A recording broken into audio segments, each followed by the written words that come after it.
It has been a while. Man, welcome back to 4th and 25 with J-Ram. I hope you guys are having a wonderful day. I have not seen y'all since January 20th. Yeah, I think it was the day after the national championship game when we did our last shows. So, needed a break. We took a break. We felt like we needed one. We've been at it since the whole season's going on, since the season ended. Um, Needed a breather, needed to get away for a little bit. It's good for everybody, no matter what you do or what you like to talk about. Time apart is always good. It's good for your soul, it's for your heart. Welcome to 4th and 25 with J Rambo. We are back, baby. We are back and we are rolling. Um, Hope you're having a wonderful day again.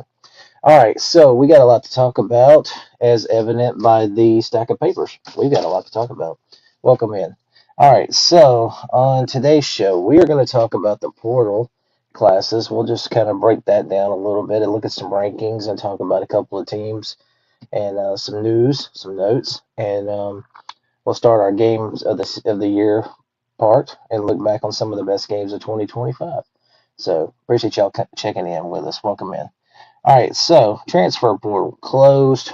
I think there's still a few guys who don't know where they're going. There's still several guys who have not been picked up last time I checked. Well, let's take a look at some of these classes.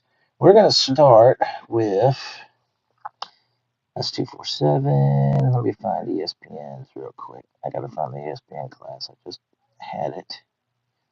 It was up here for you. That's on 3. Okay, so here's the ESPN top 25 portal class. The rankings are going to be a little different for each of these sites, but we'll start with ESPN. Missouri checking in at 25th. It looks like one of their biggest gets, of course, was Austin Simmons, the quarterback out of Ole Miss. Oklahoma at 24. One of their biggest gets was lineman Marion Harris. He was a good one at Arkansas. He'll help that offensive line out. Alabama 23. USC DT Devin Tompkins highlights that group. Georgia at 22. Khalil Barnes, a safety out of Clemson. He highlights that group. 21st, South Carolina. There's no doubt who South Carolina's biggest get was offensive lineman Shakarius Peak out of NC State. Tennessee checking in at 20th. Penn State edge rusher Chaz Coleman. He was one of a few Penn State players on defense who went to Knoxville because Tennessee, as you probably know by now, has hired Jim Knowles, the former Penn State defensive coordinator. Oregon at 19. Coy Perch, a DB out of Minnesota. This was a great get for the Gophers. He was a tremendous player for the Gophers. He takes over for Dylan Thiemann, who has gone on to the NFL.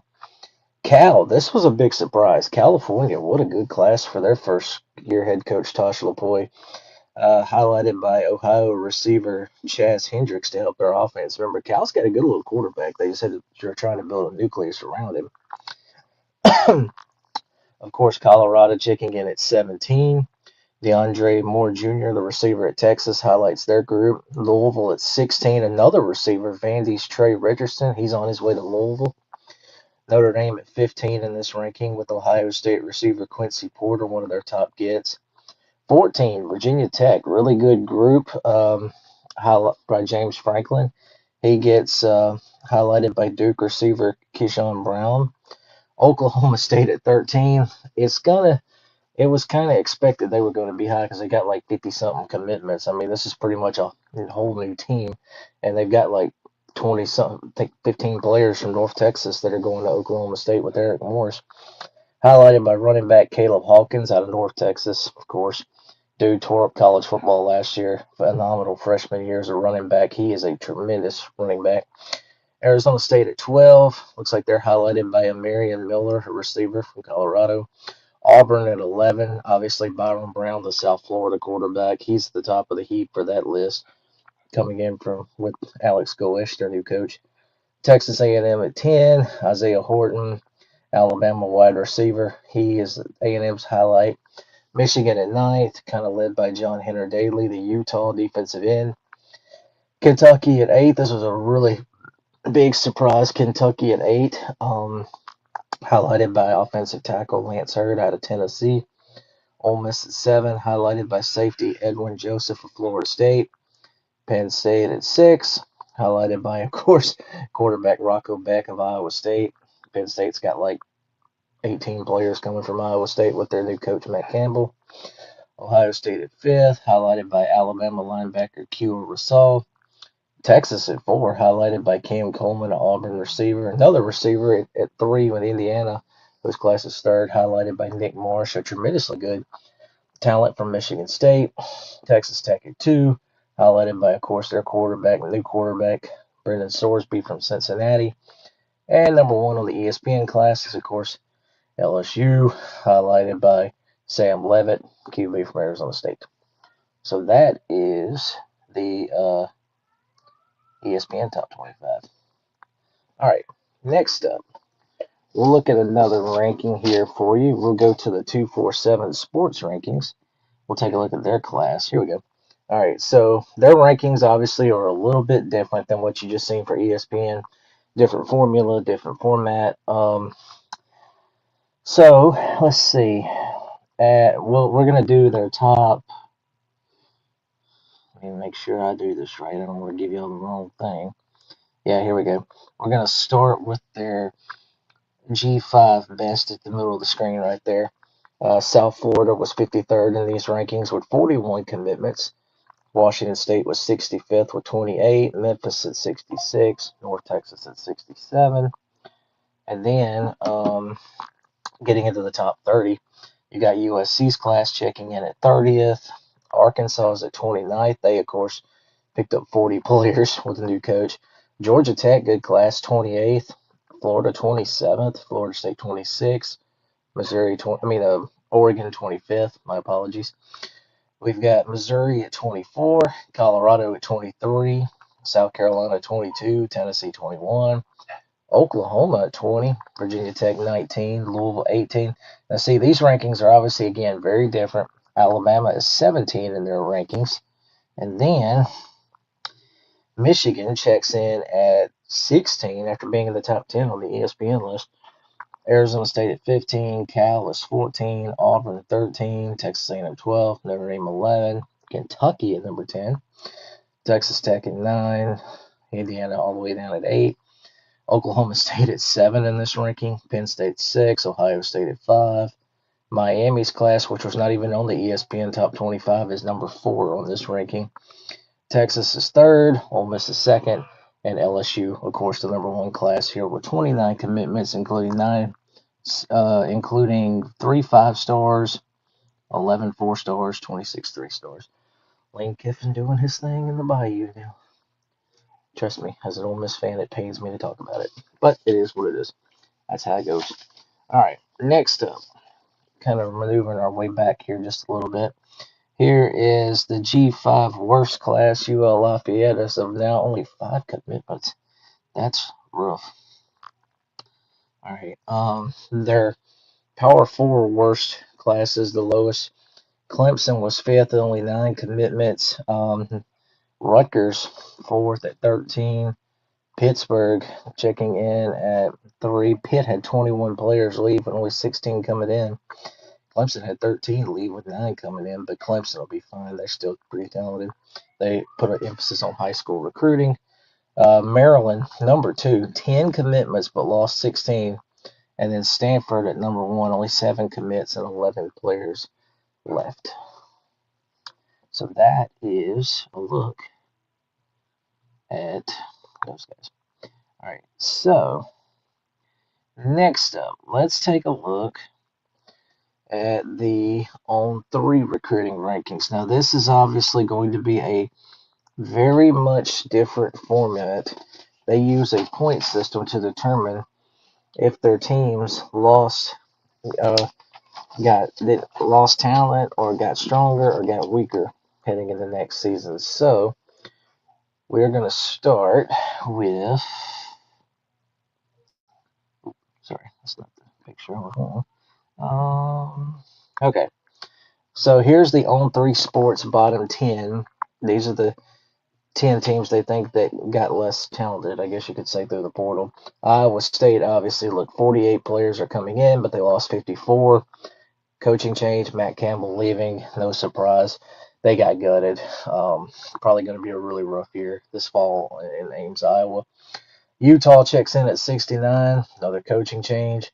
However, 13 coming in, 18 coming out, but Devin Dampier at quarterback will give them some hope.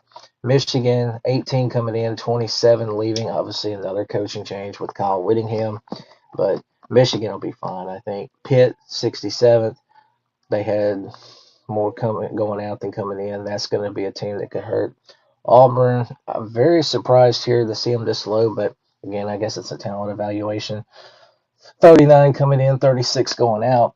Cincinnati checking in at 65th. Obviously, losing Brendan Sorsby probably had a lot to do with that ranking. North Carolina, ouch. 18 coming in, 33 going out. Bill Belichick, got his work cut out for him, but he's got a good recruiting class coming in. We'll talk about that next week. Kansas State, 63rd, coaching change. Boston College at 62nd, 25 coming in, 29 going out. NC State at 61st. Now, the top 30 classes, as you see, it starts on this thing. You got Virginia at 30. Tony Elliott did a really nice job. He actually got two quarterbacks. Oregon's 29th on this one. Colorado 28. Oklahoma State at 27. Then you've got South Carolina at 26. Oklahoma's at 25th. Tennessee's at 24. SMU 23. We've got Purdue at 22nd in this ranking. Nice job by Barry Odom's staff. Cal at 21st. West Virginia at 20th. Good job there by Rich Rod's guys. And then scooting on up here, Arizona at 19. Ole Miss is at 18 in this one. Obviously, they think Ole Miss dropped a little in the talent pool. Vanderbilt 17. Wisconsin at 16. We got BYU checking in at 15. I'm dropping papers. Mississippi State at 14. Good class there for Jeff Lebby. Florida at 13. They obviously think very highly of what John Summerall's staff put together in the portal. Miami 12. I get it. Adding the Duke quarterback Darren Minson, one of his best receivers, helped this class big time. UCLA at 11. Bob Chesney's got 41 players coming in as he comes over from James Madison with 27 going out. UCLA's got a lot of new faces. Texas at 10, no shock. Notre Dame at 9. Arkansas checking in at number 8 under Ryan Silverfield. 41 players coming in, 38 going out. 2 4-stars, 39 3-stars. A lot of players coming with him from Memphis, obviously. Houston, nice shout out here to Willie Fritz. He got 3 4-stars, 14 3-stars, 17 players coming in. Houston should be good, much better, even better. Virginia Tech checks in at 6. And then, as you see, the top 5, we got Louisville, Texas A&M, Texas Tech, LSU, and according to On3, the number 1 portal class, the defending national champions, the Indiana Hoosiers. Can't believe I'm still saying that, but I love it. Indiana at number 1, so no shock there. So that is the On3 sports recruiting rankings. All right, next up, let me find that page so I can get rid of it. It's going to make this a little easier for me. All right, so we've got some classes to look at. We've got several to look at. So what we decided to do, I'm going to do 8 classes. I'm going to highlight here just a little bit. We're going to look at 2 from each of the Power 4 leagues, and we're going to look at a couple of G5 classes. You know I'm going to give the G5 schools some love. So let's start in the SEC with pretty much the best class, LSU's under Lane Kiffin.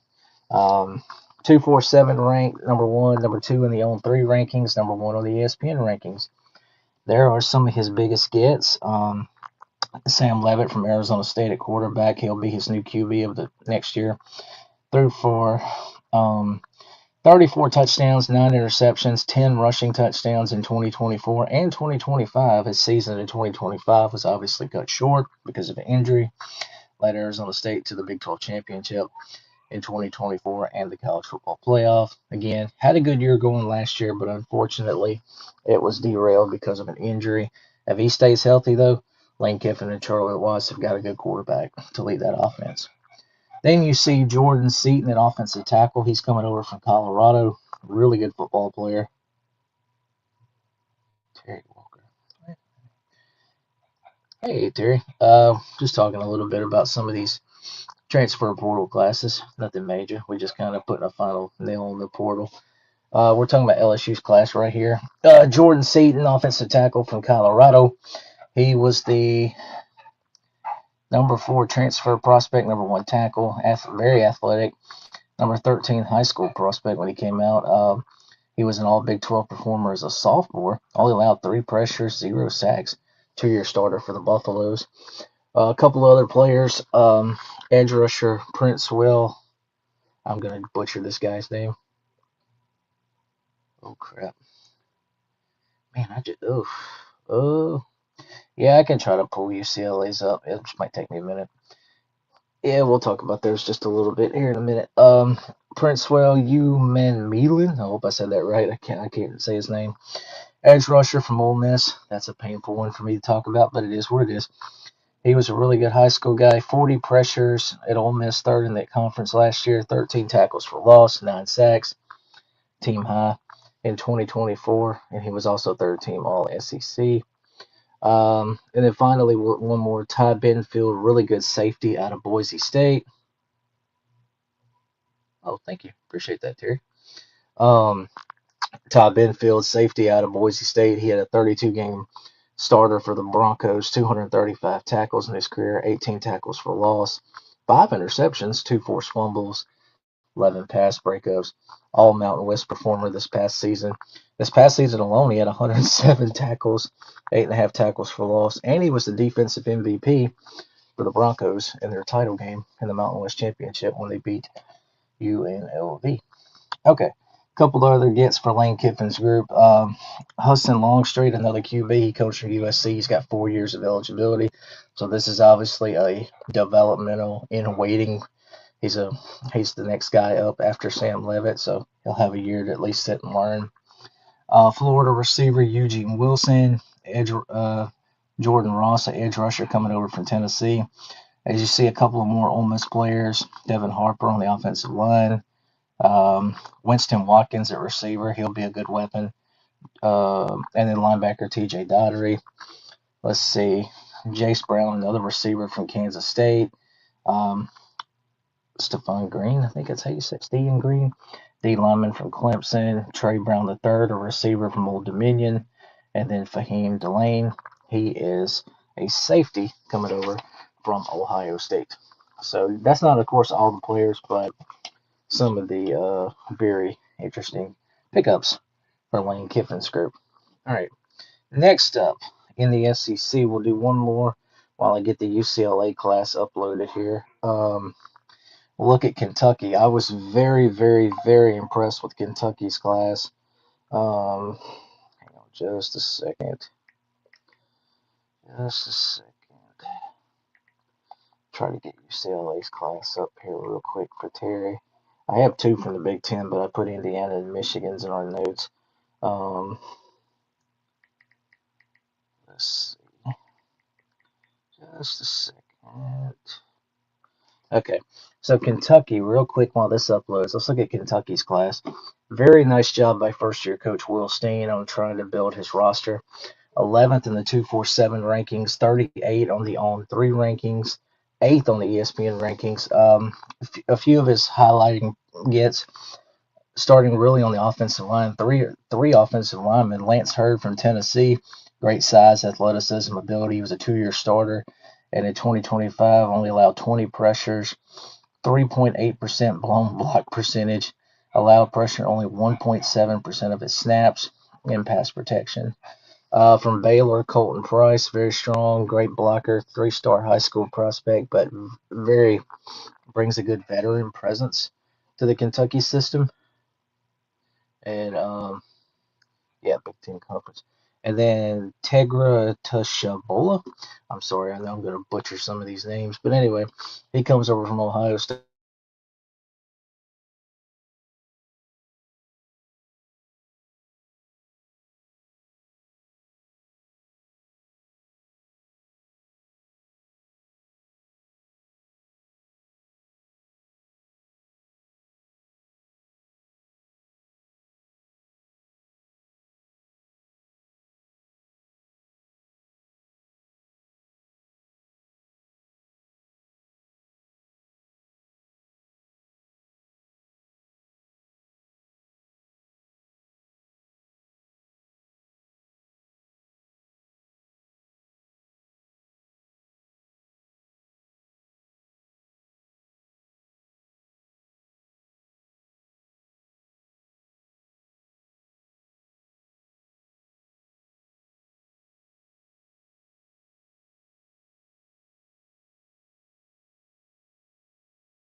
Alright, guys. Hopefully, I am back. I apologize for that. Okay. So, moving on. Looking at Kentucky's class. Let me make sure I've got my audio. Hope this is all working. Okay, I think we're good. Alright. Elijah Barnes, linebacker from Texas. CJ Baxter, another Texas kid, running back. I love that kid for their offense. LSU receiver Nick Anderson, Jordan Castell, safety from Florida, Jamarian Harkless, D lineman from Purdue, Tavion Wallace, another good linebacker. He comes over from Arkansas. From the FCS ranks, edge rusher Antonio Berry from Gardner Webb, Western Carolina DB Hassan Sykes, Aaron Bates, a safety out of Florida, and another running back, Javonte Barnes from Oklahoma. So, sorry about that, guys. We lost our Wi-Fi there for a minute. We're having some internet trouble. All right, next up, but we're going to take a quick break, and we'll be right back. To hate Andrew Anderson, stating truth that just can't wait. Got a podcast like a punch right to your face. College sports villain, taking it over the place. I'm bringing the facts whether you like it or not. Dropping truth bombs, giving it all I got. They call me a villain. Well, I wear that badge with pride. Nothing but secrets they try to hide. Hard rock in my veins, rebellious to the core. I won't back down, won't take it anymore. The bad guy of the podcast world, that's me. Unleashing the truth, setting it all free.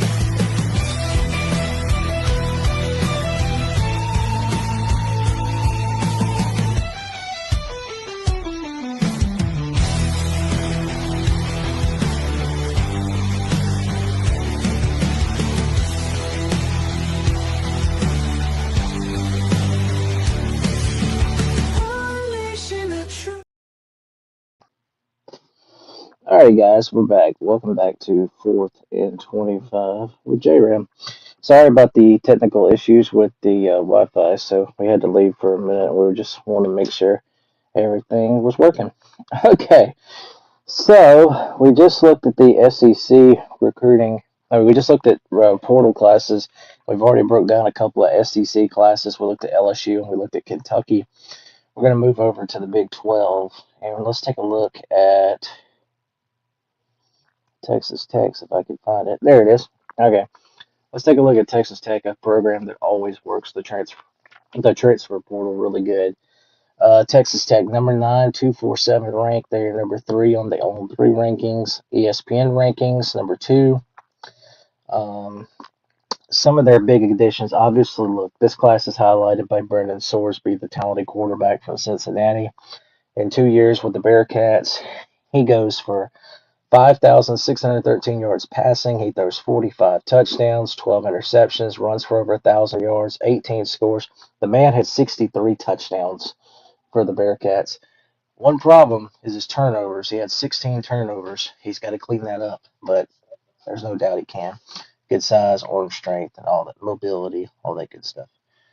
Um, Defensive lineman Mateen Iberugba coming over from Wake Forest. He redshirted in 2024, but in 2025 he had 21 tackles, 3.5 tackles for loss, 19 pressures, a couple of sacks. Very disruptive and became a very feared entity in the ACC, and he should in the Big 12. And then a couple of edge rushers highlight this class too. Trey White from San Diego State and Adam Trick from Miami, Ohio. So a couple of G5 kids. Trey, of course, was a phenomenal pass rusher for the Aztecs, two-time All-Mountain West performer, 29 tackles for loss, 19.5 sacks, 41 pressures. Was really good for San Diego State. And then for Trick, he comes over from Miami, Ohio. He was a 4-year starter for the Redhawks, was one of the country's best. 73 pressures in 2025, FBS high.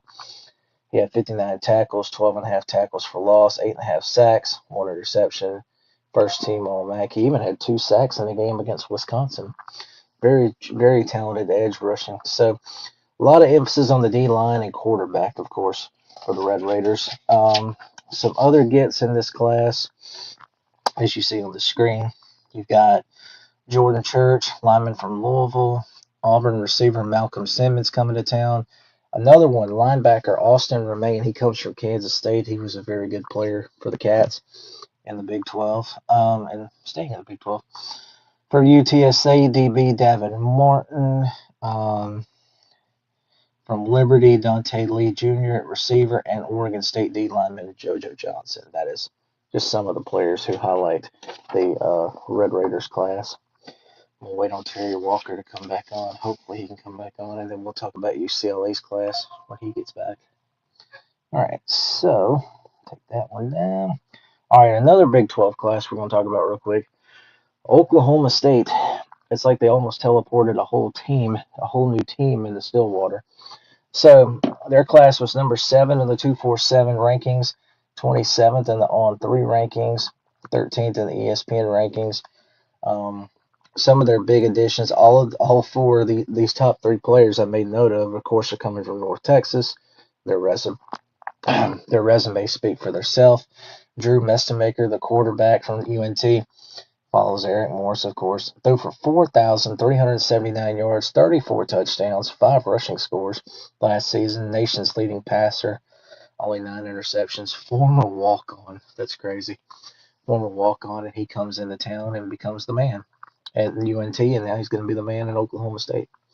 Maybe the biggest one, Caleb Hawkins. What a running back this young man is. He had, in 1 year at North Texas, he exploded with 29 touchdowns, 1,804 yards from scrimmage, third most in the country. Freshman All-American, Conference Rookie of the Year.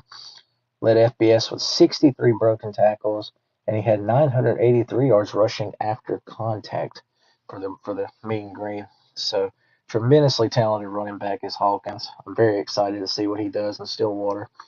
Wyatt Young, also from North Texas at receiver. Nation's number 3 receiver, had over 1,200 yards, 70 catches, 13 scores, first team all conference. He had 295 of those yards in just one game. 4 100-plus yard games. Great runs after the catch, ball tracker. And finally, we may note of Justin. Did I say that name right? Yeah, Justin Benich from Illinois at receiver. He had 265 yards, 5 touchdowns last year for the Illini. Okay, and a few other gets we'll make note of here for Oklahoma State. Chris Barnes, a receiver out of Wake Forest. Louisville D lineman Jerry Lawson. James Williams, an edge rusher coming over from Florida State. Israel Polk, a receiver coming from Akron from the G5. Braylon Riggs, BD lineman out of Texas Tech. Trudell Berry, a cornerback out of Vanderbilt. All these guys, plus more, North Texas guys too, on their way to Stillwater. All right, next up, let's move over and look at an ACC class, shall we? Let's take a look. I don't know why LSU's keep showing up. All right, here's Miami's.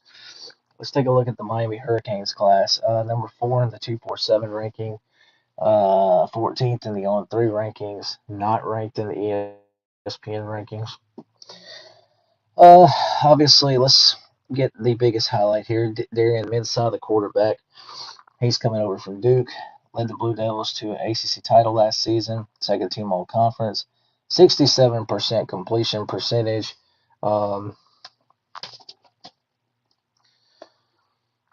3,973 yards, 35 touchdowns, only 6 picks. Very athletic and can get out of trouble too. Also from Duke, Cooper Barcade. He comes over at receiver. He comes with Darian. 3 years at the FCS and developed into an All-American at Harvard. Had over 1,000 yards, 11 touchdowns in 2024. And then he ranked second in the ACC last year in receiving yards at 1106, 72 catches, 7 touchdowns, second team all conference, elite hands and ball skills. Also, Damon Wilson II, an edge rusher from Missouri, coming over from Mizzou. Second team all SEC last year. He had 40 pressures, 9 sacks, explosive and relentless pass rusher, great length, closing burst. And also, we made note of South Carolina receiver Vondrevious Jacobs, led the Gamecocks last year with 32 catches, 548, 4 touchdowns, 3 100-yard games. Really good, legit deep threat. A couple of more gets for the Canes that we put up here. Keon Davis, D lineman from Nebraska. Lamar Thornton, a good safety out of Boston College that's coming down. Receiver Cam Vaughn coming from West Virginia. Ohio State D lineman Jarquez Carter. Georgia offensive tackle Jamal Merriweather. Conrad Hussey, a safety out of Oregon State. Jack Olson, a kicker from Northwestern. So they even worked for a kicker in the transfer portal down there at Coral Gables at the U. Okay, next up, let's take a look at California's class. This was a surprising one in the ACC. This was a very good class for first-year coach Tosh LaPoy. 14 on the ESPN 247 rankings, number 21 on the On3 rankings, 18th on the ESPN rankings. This class is highlighted by Chase Hendricks, a really good receiver from Ohio in the MAC. He had a breakout year with 71 catches, over 1,000 yards, 7 touchdowns. Also averaged almost 18 yards of return on punts. 6 100-plus yard games, flashy route runner. Also receiver. This class was very offensive oriented, plus some good defensive. But Ian Strong, receiver from Rutgers. He was a productive 3-year player for the Scarlet Knights. Over 1,600 yards receiving, 12 scores, 111 catches. Did battle some injuries, but surpassed 100 yards in 4 of his first 5 games. Good route runner. Natural hands, big thrust. Really wide catch radius, too. And then, running back, Adam Muhammad. He comes from Washington, had over 716 yards, rushing, 179 receiving, 5 touchdowns, 2 years at Washington, strong downhill runner. And then a position we ain't really talked about, but tight end, they got Dorian Thomas, who comes over from New Mexico. He was a really good receiver for the Lobos. 560 yards, 4 touchdowns in 2025, all-conference performer. Great tight end size, also 6'4", 239, so he is built like a tight end. Other gets for the class here. Of course, a few Oregon Ducks making the move with Tosh LaPoy from Oregon down here to Berkeley. Safety Kingston Lopa, Jericho Johnson on the D line. Yeah. Cornerback Daniel Harris coming over from Georgia. A safety from Northern Arizona, Michael Hurst. Edge rusher Solomon Williams coming over from Texas A&M. And also at edge, they bring in Louisville's Justin Beatles and a few other guys. All right, so that's a couple of ACC classes to talk about. Now let's take a look at the Indiana Hoosiers of the Big Ten, who, again, working the portal great. Kurt Cignetti's group, number 8 in the 247 rankings, number 1 in the On3 rankings, number 3 in the ESPN rankings. His class highlighted Nick Marsh, receiver out of Michigan State, former ESPN 300 guy, 100 catches, 1,300 yards, 9 touchdowns in 2 seasons in East Lansing. Led the team in receiving both years. Honorable mention All-League in 2024. He got his next quarterback, Josh Hoover, coming from TCU since Fernando Mendoza's off to the NFL. Josh Hoover had 31 consecutive starts for the Frogs. Over 9,629 yards passing in his career, 71 touchdowns, 65.2 completion percentage, top 5 QBR. He's another one that needs to just cut down on some turnovers. He had 42 turnovers in his career at TCU with 33 interceptions and 9 fumbles. If he can cut down on those turnovers, Indiana may not miss a beat. Joe Brunner, offensive guard, coming over from Wisconsin. 4-year starter for the Badgers. 4-year career, 2-year starter. Only allowed 4 pressures and 1 sack, over 316 snaps in pass protection, and with only 1 penalty all season. That's pretty good for an offensive guard. And then on the defensive side, edge rusher Toby Osunamsemi, coming over from Kansas State, 11.5 tackles for loss, 7.5 sacks in 2 years with Kansas State. Injuries hurt his 2025 season, but he was still effective before he went down. Stacks and Sheds tight ends as a run defender. Quick inside moves as a pass rusher as well. Very nice gets there for Kurt Signetti and the defending national champion Hoosiers. Other additions, just a couple more we'll make note of. A.J. Harris, a good DB from Penn State. Notre Dame edge rusher Joshua Burnham. You've got Turbo Richard, a good running back out of Boston College. I like that one. Another Kansas State player, also on the edge, Chidi Obator. Sorry, that name made me laugh. A tight end, also Brock Schott coming from Miami, and Shaz Preston, receiver out of Tulane, also another player on his way to Bloomington. All right, next up, let's take a look at another Big Ten class I made note of. There's Michigan. So here's what Michigan, number 16 in the 247 rankings, 66th in the All-3 rankings, 9th on the ESPN rankings. A lot of Utah, of course, flavor with this class with Kyle Whittingham coming over from Utah. John Henry Daly on the edge, All-American in 2025. He did have a season-ending injury, but before that, 17 and a half tackles for loss, 11 and a half sacks, all of that in 11 games. Very productive, stout, physical. Smith Snowden, a cornerback, another Utah kid. Also played both sides of the ball. He had 4 interceptions, 17 pass breakups, allowed catches on 33.7% of all of his targets. And then on offense, as running back and receiver, he had 26 touches for 158 and did score a touchdown and return kickoffs. Tight end receiver J.J. Buchanan, 3-star recruit from Vegas. He had an ability to play receiver, tight end, and he could play linebacker. 26 catches for the Utes, 427 yards, and 5 touchdowns this past season. And finally, Sales Moa from also Utah. DB, 4-star productive two-way athlete. He's also played offense as well. So that's a few of those. And then a couple of other guys we've made note of. Now, of course, like I say, these ain't all their commitments, but we just try not to overdo the page too bad. Running back Taylor Tatum coming from Oklahoma. D lineman Jonah Leah, something like that, coming from Utah. Texas receiver Jamie French Jr. You got Max Alford, a linebacker coming in from BYU. I like that get. Houston something Taurus from Nebraska on the line. Michigan State linebacker Asia Moa. It's not often you see Michigan State players going to Michigan. And we also made note of cornerback? Nathaniel Struping. He's coming from North Dakota State. All right, so let's give some love to these G5 classes, shall we? Let me find them. Okay. So what we decided here is we put down 4 G5 classes for you guys. We'll put a few of their players. South Florida, Armand Branch, receiver coming over from Purdue. Luke Kromahoke, quarterback from Mississippi State. C.J. Hicks, edge rusher from Ohio State. Zaquan Bryan, DB from Minnesota.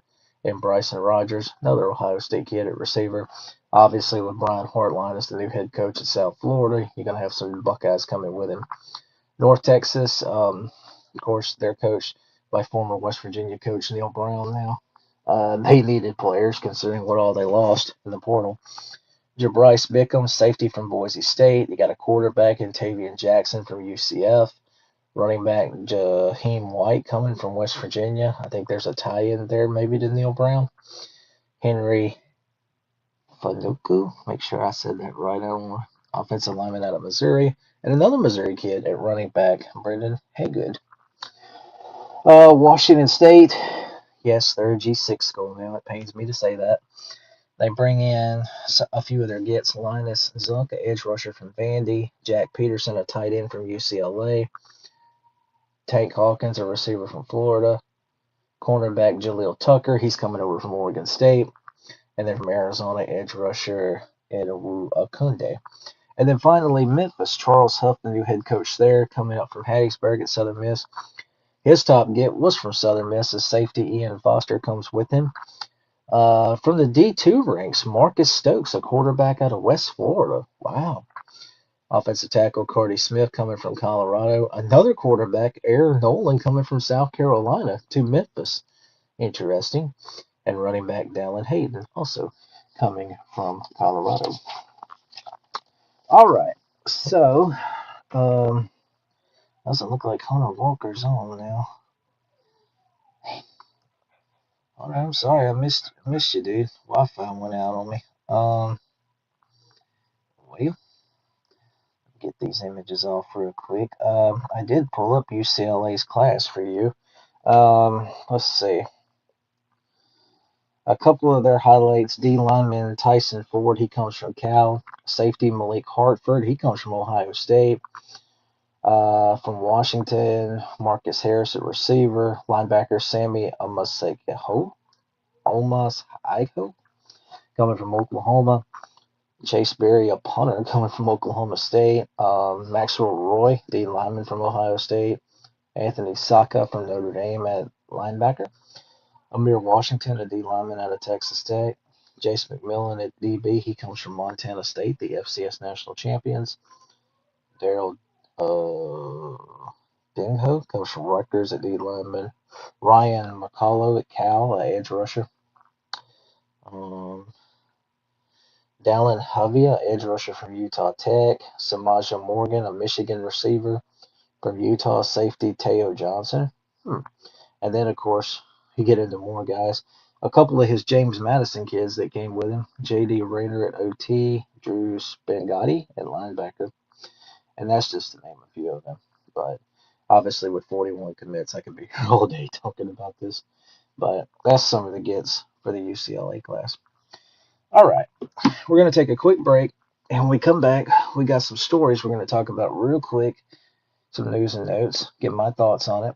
And then we will get into games of the year. See you in a second.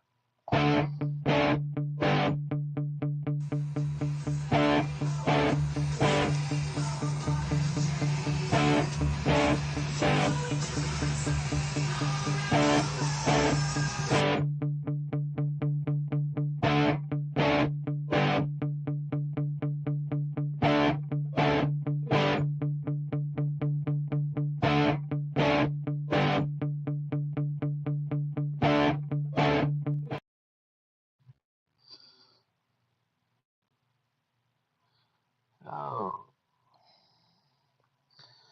Alrighty, hopefully I didn't forget anything. Alright, guys. Oh, sorry about that. Welcome back to 4th and 25 with J Rim. So we just put a wrap on the portal classes for the season and talked about we've highlighted a couple of classes. So we got some news and notes we're going to talk about real quick. So first things first, I'm going to vent just a little bit. Let's talk about this stupid ass playoff schedule. Really, college football playoff? Really? I mean, are you kidding me? They announced that they will not have a game on New Year's Eve to avoid conflict with the NFL. Roger Goodell has literally said that they are willing to work with you, but yet you won't go talk to them. So you come up with this stupid ass playoff schedule. Excuse my language, I don't cuss very often. But this is what's coming next year. There will be a quarterfinal on December 30th. No game on the 31st because you don't want to compete against the NFL. And then your other 3 quarters are on New Year's Day. Okay. 2 weeks. You're going to have 2 weeks in between the quarterfinals and the semifinals. And then 10 more days before your title game on January 25th. Are you kidding me? And we'll go even one further. Look at 2028. Okay, 31st, the first quarters. Semis are the 13th, the 14th, and the title game's the 24th. Why are we going longer and longer into January with this? Why are we dragging it out? Used to be by now, when you would get to January 25th, we were in winter workouts and we were moving on. Now the season is not going to end till the end of January. What are we going to do next? Are we going to extend it into February? Are we going to go to Valentine's Day like the Super Bowl is next year? Are we going to go to March? Are you going to extend this thing to Easter? How stupid do you have to be? The fans don't want it to last this long. Nobody does. I'm not saying end the season on New Year's Day because I don't think we're going to be able to get to that. But at least go back to early January, January 8th or so. And plus, Monday night title games again. Why can't we have a national championship on a Saturday? Because college football was meant for Saturdays. Okay? This is the stupidest thing in the playoff, college football playoff. Oh, these sweater vest wearing types. They think they know everything, but half the time, all they care about is their pocketbook. This is the stupidest schedule I've ever seen in my life. This is just utterly, it's embarrassing, it's ridiculous. It's a slap in the face to the sport. Keep extending, thinking people are going to want it to keep extending. People want the season over in early January, but yet you fail to listen to anybody. Shame on you, College Football Playoff Committee. Shame on you. Okay, I'm done ranting. Montana's Bobby Hawk, legendary coach, had a really good career up there. So he retires and led the Grizzlies to 8 conference titles and won 20 playoff games. Says he retires because the game is not enjoyable. Okay, I get it. Trust me, I don't think you're the last. A lot of people don't like where things are in college football. But, so what does he do? We think, okay, so he's retired. No, let me find it. So how about he comes out a couple days later and he becomes the new defensive coordinator at Illinois? I mean, what in the actual heck? There it is. And now he's the defensive coordinator at Illinois. So a couple of days ago, the game's no fun, but then he takes a defensive coordinator job. What the heck, dude? Great coach. Nothing but respect for you. You've done a great job up at Montana. You might kill it here as a defensive coordinator for Brett Bielema. But why say the game's no fun and you're retiring, and then 2 days later you do this? I mean, it just does not make no sense. Okay, so done ranting about that. Next up, Gus Malzahn's retiring. Oh man, 35 years in coaching. Did a great job at Arkansas State, Auburn, and UCF. Did a great job there. In 35 years, he had 105 wins, 62 losses, only 2 losing seasons as a head coach. Did win a couple of Iron Bowls.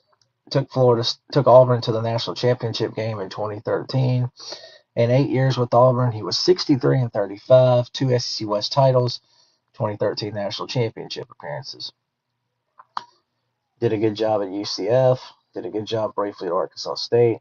Very good coach. He's retiring. The reason says family matters. Take it for what you want. But if this is it, or maybe he's left because he needed a break from it. A lot of people feel that way. Congratulations to Gus Malzahn, though, on a great career, and wish him nothing but the best. All right, next up, let's take a look. Sad news in the bowl season. The LA Bowl is leaving. It is officially retiring. It is shutting down after 5 years. It was established in 2020 as a national showcase of the SoFi Stadium in Los Angeles. It was Mountain West, Pac-12, kind of a tie-in. Small bowl game, but has some good times. I remember UNLV and Cal had a good one there, and then of course the last one this past year, Washington clobbered Boise State. So sadly, that bowl is leaving us. Also, another bowl is leaving us. Detroit, for the first time in 29 years, Detroit will not host a bowl game. The game above Sports Bowl is gone. In a statement posted on social media, Ford Field noted that the end of its naming rights partnership created the right time to adjust our focus to invest in sports at all levels and other entertainment events.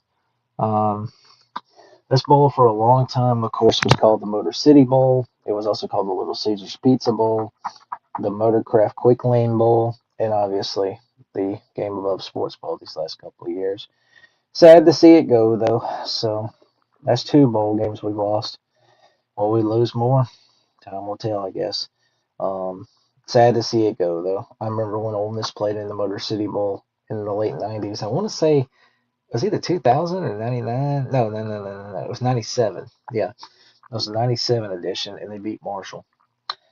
Okay, so Rutgers gets a new defensive coordinator as they hire former South Dakota head coach. Let me make sure I say this guy's name right. Travis Johansson. He is the new DC for Rutgers as he comes over from South Dakota, continuing the sad but trend, I guess you could say, the sad trend of FCS coaches going to take coordinator jobs at FBS schools because of the lack of funds. Okay, next up, Gary Patterson is back in coaching. He is the new defensive coordinator at USC. This is a little bit newer article. He is revitalized in coaching. He obviously was let go from TCU years ago, where he had a great career as a head coach. He had a lot of wins, conference championships, big bowl wins, including a Rose Bowl there. Well, now he's took some time away. I think he worked at Texas briefly, but now here he is. He is the new DC, and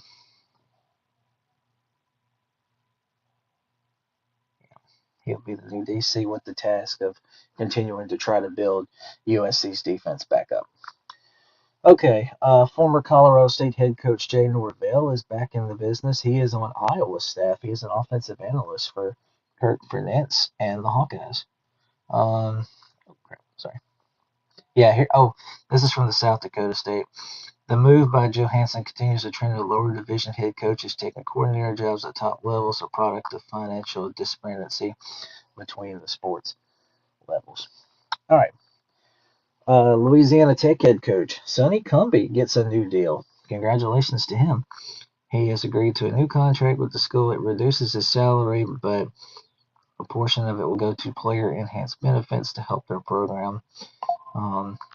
They will distribute $135,000 per year of his contract toward the players and other key areas of the program, including his staff. So, with what money they do have, as you can tell, Louisiana Tech is trying to invest in football.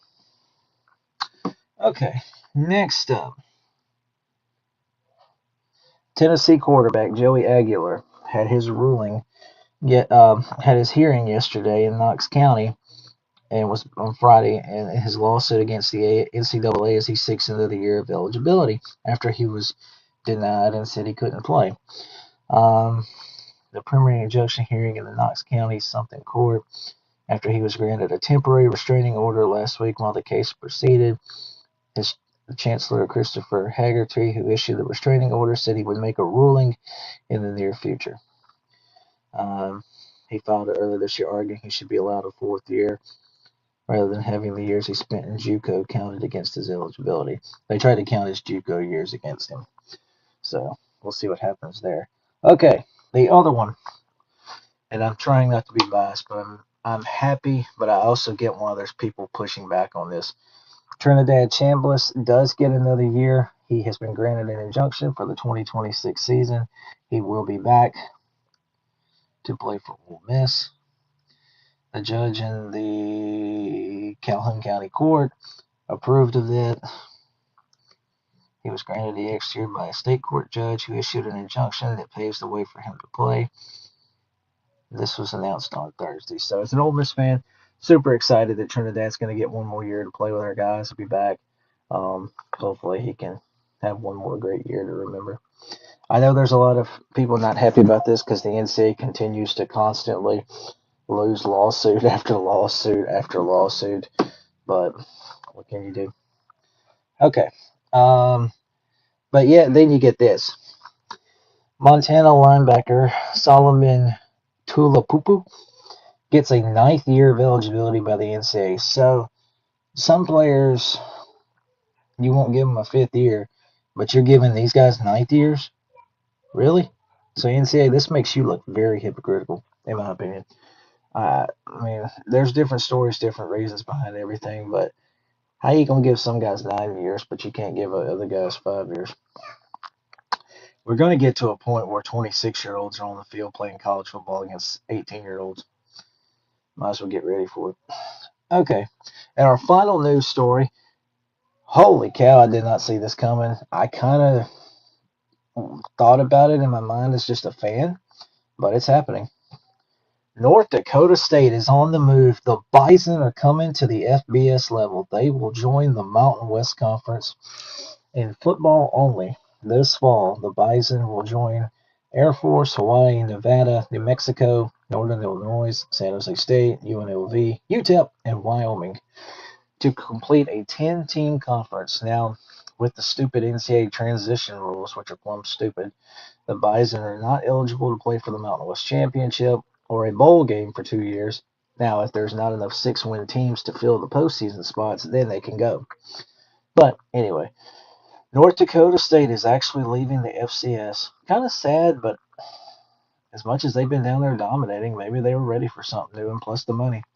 So the Bison are moving on to the FBS and they're coming to the Mountain West. Congratulations to North Dakota State. All right, let's take one more break. And when we come back, we are going to wrap this thing up with looking back at some of college football games of the year. Part 1 of this series. See y'all in just a Me lost at sea, circling eternally. Come and help me from this insanity. Where am I disgraced? I hate to see your face. I wanna see you drown in your sorrow. You know I know I'm not the same. I'm fading away. I'm falling into my grave.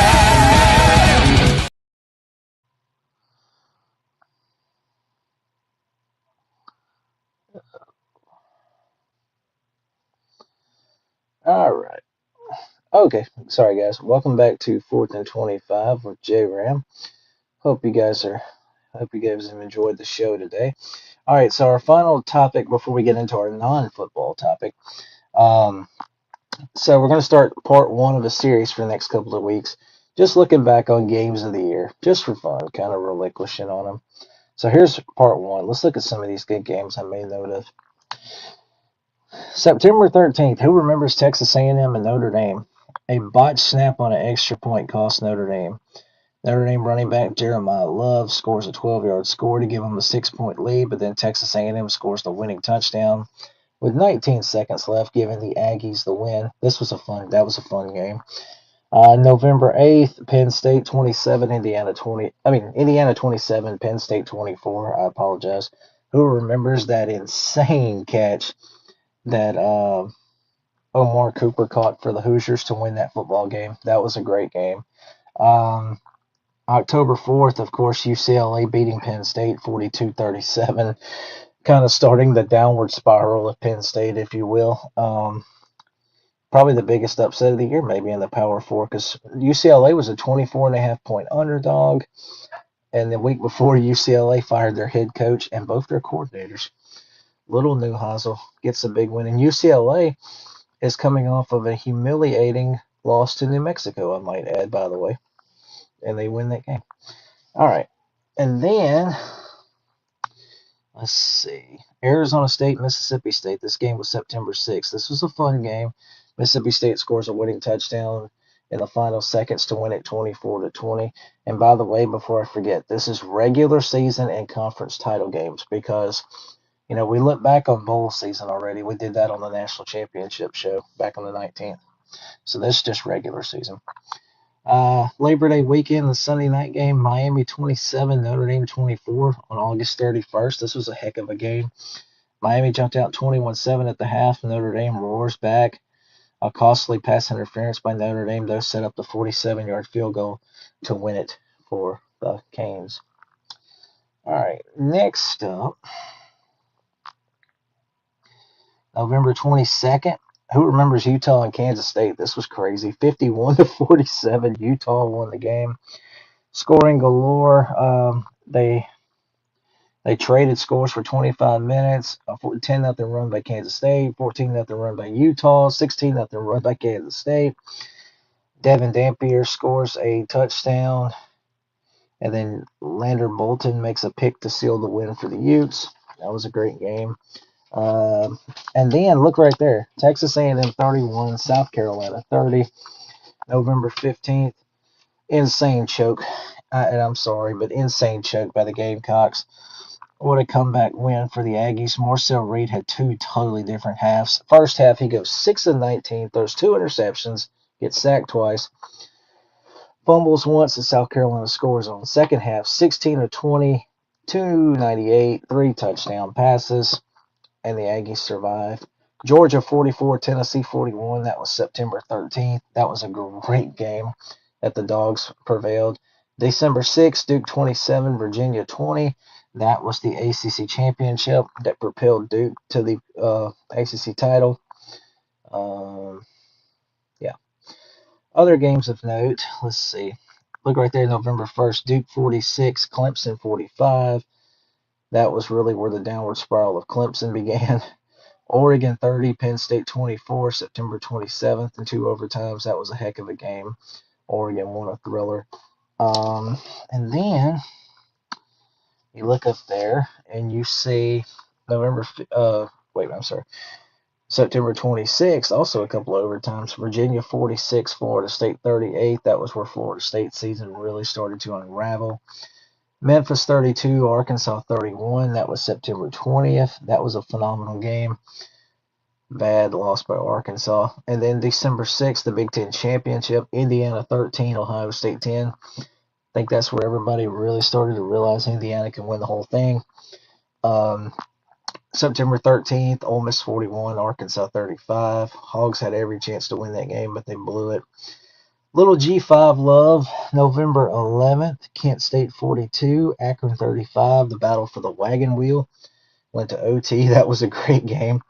November 29th, Cal 38, SMU 35. That was a fun game. Let's see. Make sure. Georgia Tech 24, Clemson 21. That was September 13th. That was a good game where Georgia Tech hit the field goal to win it. And then that very same day, West Virginia 31, Pitt 24 in overtime. That was a fun game to remember. And then, let's see. SMU Miami, November 1st, also overtime. I thought Miami's season was in trouble here, but SMU won 26-20. But Miami, of course, came back. October 17th, Louisville 24, Miami 21. That was a Friday night game. Good win for the Cardinals.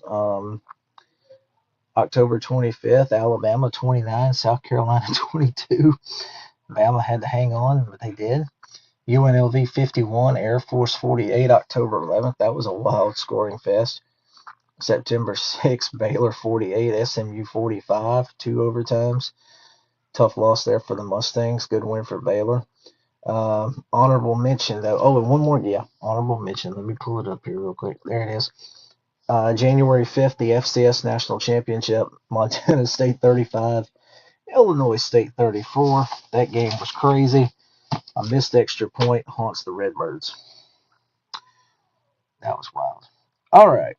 So that's part one of our series. We will have part two next week. All right, real quick. We're bringing back the non-football segment. I have not done a non-football segment on the show in several weeks. So for this one, we are going to talk briefly about what happened a few weeks ago. A really big winter storm came through the South and brought an ice storm to North Mississippi, where I am, and Central Mississippi. Oxford was heavily damaged.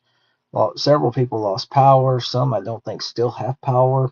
That was 3 weeks ago. Trees were broke everywhere. Nashville got hit pretty bad. Tennessee took it pretty bad on the chin.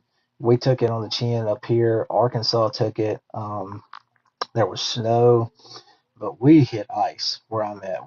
I think we got 4 inches of like wintry precip and like an inch of close to an inch of ice. Oxford got, I think, the most ice. But here is some of the images I brought for this show. We didn't have electricity for 2 days. We were in the cold for 2 days. We had a fireplace. We did keep our house as warm as we could without the lights. But here's a couple of pictures. This is what our driveway looked like. That is some of the limbs that fell out of the tree that broke because of the weight of the ice. Now, if you see right here, this is not photoshopped. This is not AI. This is my front yard. This tree limb broke and it fell out of this tree, and that's how it landed, right in the ground, just like that. It was crazy. Landed right in my front yard and literally stuck in the ground. Here's a look at some of the trees that were froze and how they look in an ice storm. Several of you have probably seen an ice storm, but this is just some images of what we dealt with.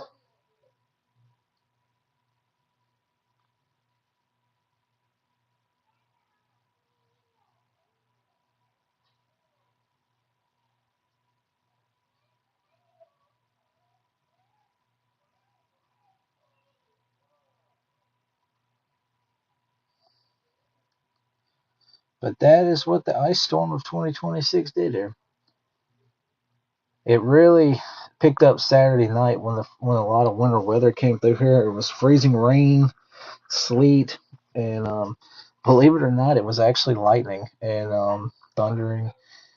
I literally drove home from work Sunday morning with no windshield wipers because they were froze. It was very, very intense, nerve-wracking, but fortunately we got home.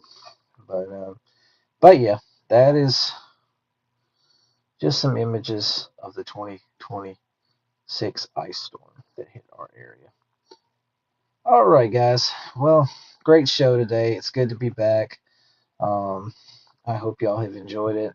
Hope I didn't bore nobody. Hope you guys had a good time. Those of you who checked in, I greatly appreciate y'all. We'll be back next week. Probably gonna do a Saturday show again. And as always, we're gonna close this thing out with a Bible verse. Romans 12:10. Be kindly affection one to another with brotherly love and honor, preferring one another. We serve a great loving God who loves us so much, and He blesses us. He's blessed me with a lot. I pray He blesses you with a lot. Thank you guys so much for your time. I hope y'all have a wonderful day. I don't know why this image is not coming off, but that's all right. It's better than my ugly mug. Thank you guys so much. I appreciate y'all. Stay safe out there. Happy Valentine's Day. Spend it with the ones you love. Have a great day. God bless.